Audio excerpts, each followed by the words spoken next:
Hey, small business owners. Thanks for tuning in. This is the Big Small Expert, a show for independent retailers that gives you tips and tricks on how to stand out, how for your business to stand out in a sea of big box retailers. I'm your host, Melissa Palermo, the Big Small Expert, and I opened my first retail store almost 20 years ago, and since then, my passion for small business has continued to grow exponentially. In today's episode, I want to tell you a little bit more about myself, since this is our first episode and we're just getting to meet each other. And I want to talk about one of the most important topics for small business owners, and that is finding your target market or even creating your target market. So for more small business tips and tricks, you can follow me on social media and look at the show notes for all the ways on how we can connect. So let's get this episode started. First of all, thanks again for joining me. If you can't tell, I'm a little nervous, and that is okay. It is scary to do new things and things you've never done before. But some wise person told me, just do the damn podcast. So I'm doing it because this is what feeds my soul. As I said, I opened my first store. I started working on it when I was 25 or 26. I opened it when I was 27 in my small town in Pennsylvania, in Amish country.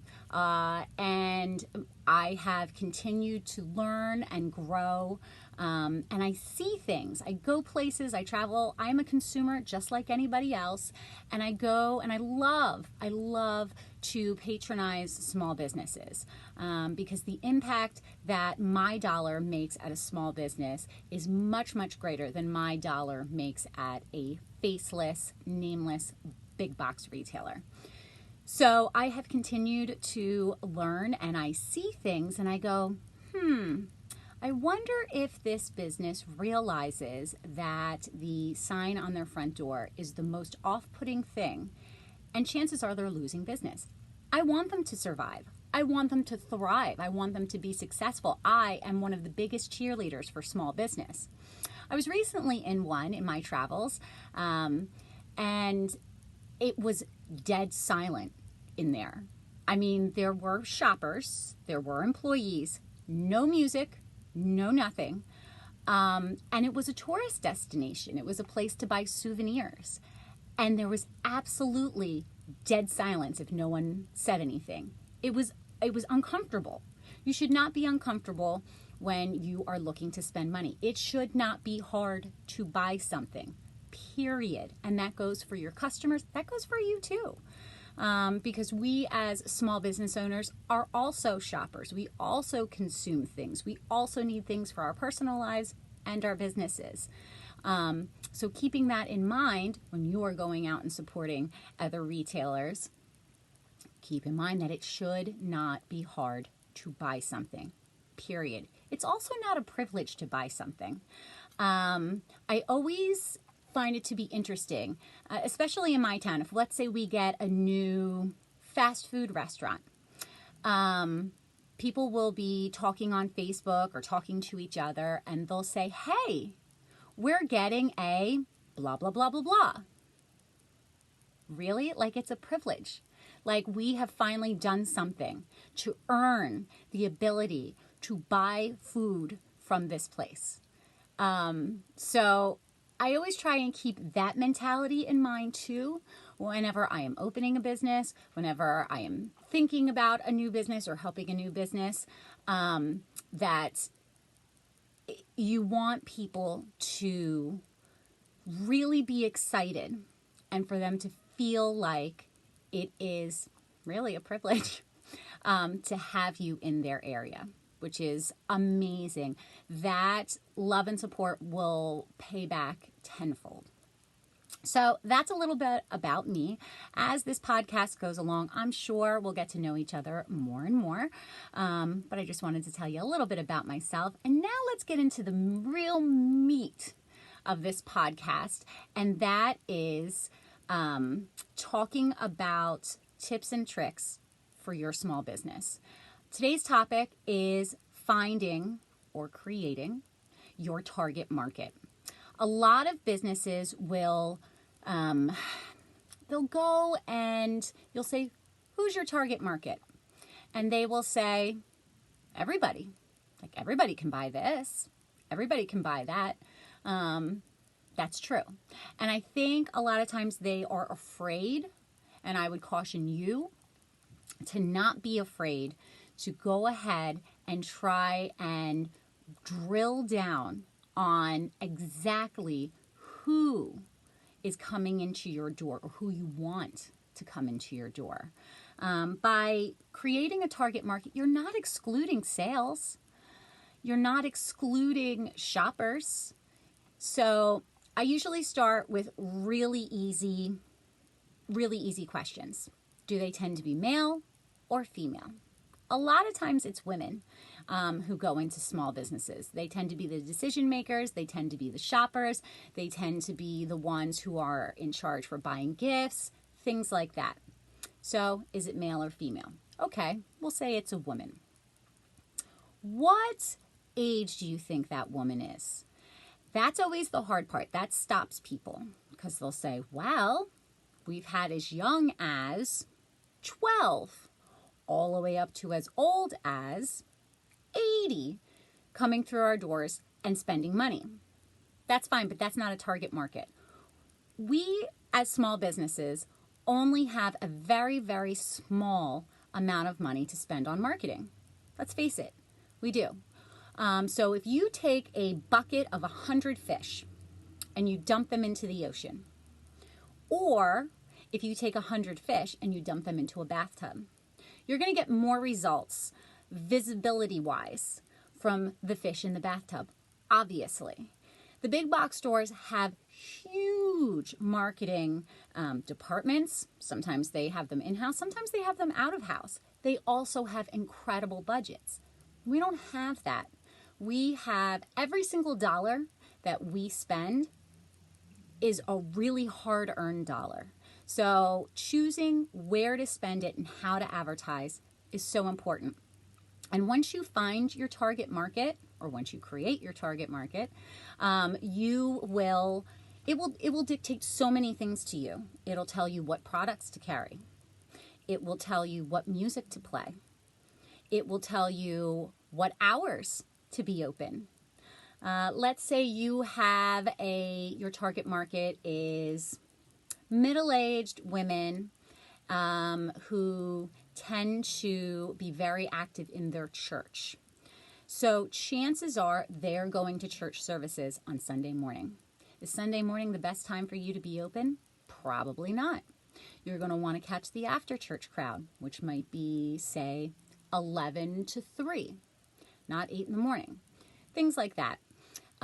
So it's really important. So here we go. First of all, I want you to ask yourself this: male or female? Okay? And then I want you to ask yourself, what's their relationship status? Do you think they're single? Are they divorced? Are they married? Are they old enough to be, on their second or third relationship, like big relationship, marriage or whatever? Do they have children? That's another big one. If you have a store that, say, sells glass figurines, but you're thinking your target market is a woman in her early 30s who most likely has young children, who does the shopping in her household, she's only going to come into that store when she doesn't have her kids, which is very rare. So you're sort of boxing yourself in. You're actually excluding sales. So do they have kids? Do they rent or do they own their house, do you think? And this is all conjecture. You don't really know. You're just guessing.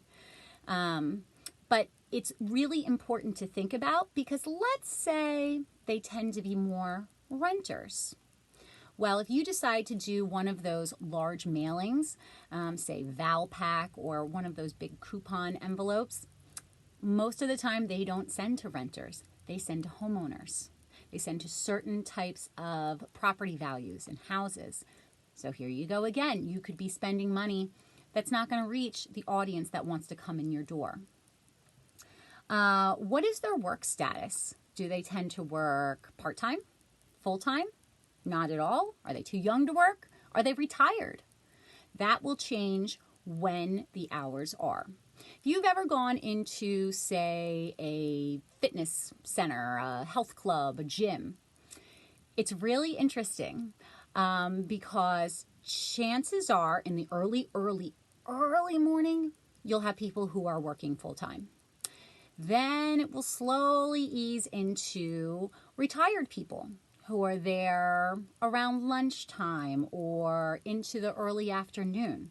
By the time you get closer to dinner time in the evening, you're back to the workers, to the full-time workers. So time and how people are able to spend their time based around their jobs is huge as well. What's their highest education? Are they more college graduates, high school graduates, trade school graduates? That's going to tell you how you want to present yourself. So if your target market is more trade school graduates because you carry HVAC equipment, I don't know, or tools or something like that, I don't know, off the top of my head, then chances are you're going to want to have a more relaxed retail store. Maybe you're going to want to have free cold bottles of water. Maybe you're going to want to have little snacks here and there. Who knows? Who knows? But that will tell you. What do you think their income is? That's another one. Most shopping is disposable income. Now, we as Americans, we charge an enormous amount of money on credit cards. Chances are, as a small business owner, you're probably tapped out on your credit cards or have used your credit cards to help your business start or continue or even grow. So what is the income and what priorities, where do they prioritize spending their money based on that income? So if they're middle class, we'll say, chances are that they are not prioritizing luxury over a good deal, shall we say. So I don't necessarily need the best of the best. You may have this amazing sweater. It feels good. The fabric's incredible. The workmanship is out of this world. However, it's $200. I, as a middle-aged woman, would say, do you have anything that is less expensive, that the quality isn't quite there, but I could get some time out of it? That's why income is so important. In addition, generation. I've lost track of all the generations. Gen X, Gen Y, baby boomers, Gen Z, millennials, I don't know. And sometimes it's kind of fluid and it changes. I have seen that millennials, their year of birth is in the early 80s, which doesn't make quite enough sense to me, but that's fine. So what generation are they? If you have, say, people who are born in the late 50s, early 60s, that's your target market. Then think about what music was popular when they were in their teenage years. That's when you really develop a lot of your likes, a lot of things that bring you nostalgia, a lot of that will bring you nostalgia, a lot of things that you're attracted to. You really develop a big sense of self. So that is huge. If you are in a store and there's a song on that comes on and you're like, oh, I know this one. Yeah. It makes that shopping experience all the more better. And it's so easy to do. It really, really is, to play great music. You can also alienate people, and you wouldn't want to alienate your target market by playing the wrong music. I'm not sure if Abercrombie and Fitch still exist, but I remember going there back maybe the 2010s, and I was out of their target market. I didn't have kids, but I was definitely, late 20s, early 30s, and they wanted teens and 20-somethings. And the music was so loud. And it bothered me. It made me feel old. It made me uncomfortable. It made me feel like I didn't belong there. It was so loud. But I wasn't their target market. And certainly I didn't buy anything. So their target market was all about that. It was kind of an exclusive feeling. If you're having trouble picking out the generation, what year do you think they graduated from high school? Because those few years before and after high school graduation will really, really help you figure out what drives your target market. Religion's important. If you tend to have a predominantly Christian target market, well, then chances are you're going to plan to advertise and market to Christmas time, or you're going to carry items that are for Easter. If you have a predominantly, say, a Jewish clientele, then you might carry things for Passover or Hanukkah. That's huge. Habits. What do you think that this target market does? Do they play games on their phone?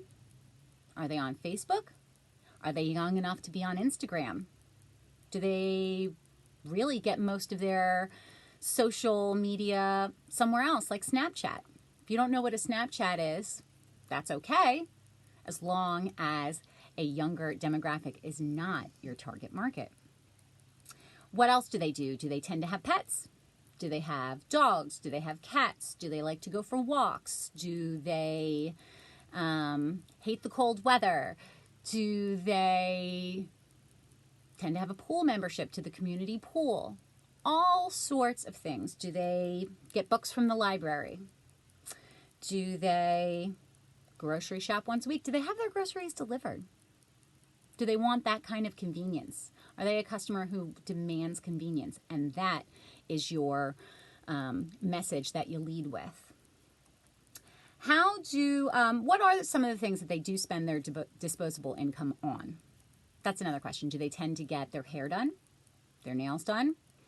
And I tend to speak mostly about women because, let's face it, women do most of the shopping. They just do in America. Do they like to get expensive coffees? Are they like a latte freak? Are they all about iced macchiatos? I'm not a coffee girl when it comes to that stuff, so I don't know all the names. But somebody who is willing to, on a daily basis, spend $6, $7 on a delicious, fabulous coffee that they love is somebody that is most likely willing to buy a shirt, a sign, a tchotchke, something that speaks to them that they really love. Let's see.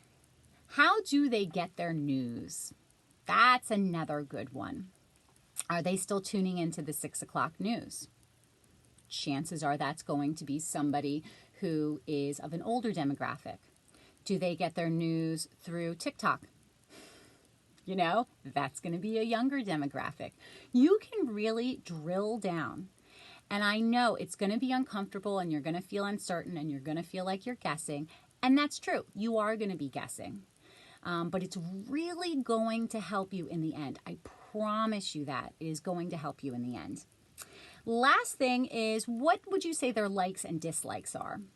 Are they more of a wine drinker, or are they a beer drinker, or are they no drinker? Maybe you are in Utah with a very large Mormon population, and we're not doing coffees and we're not doing beer or wine. That's another thing. So chances are you're not going to bring in wine glasses to your store. You're not going to have all sorts of accessories for an at-home bar, things like that. Again, tells you what to carry in your store. So I'm going to encourage you, if you listen to this, you have questions, comments, please comment. I'd like to know what you think. I also, as this podcast progresses, will be asking and looking for people to send in questions that I would love to answer in a following podcast. So thank you so much for tuning in. This has been The Big Small Expert, and I am your host, Melissa Palermo, The Big Small Expert, and I will catch you again in our next episode.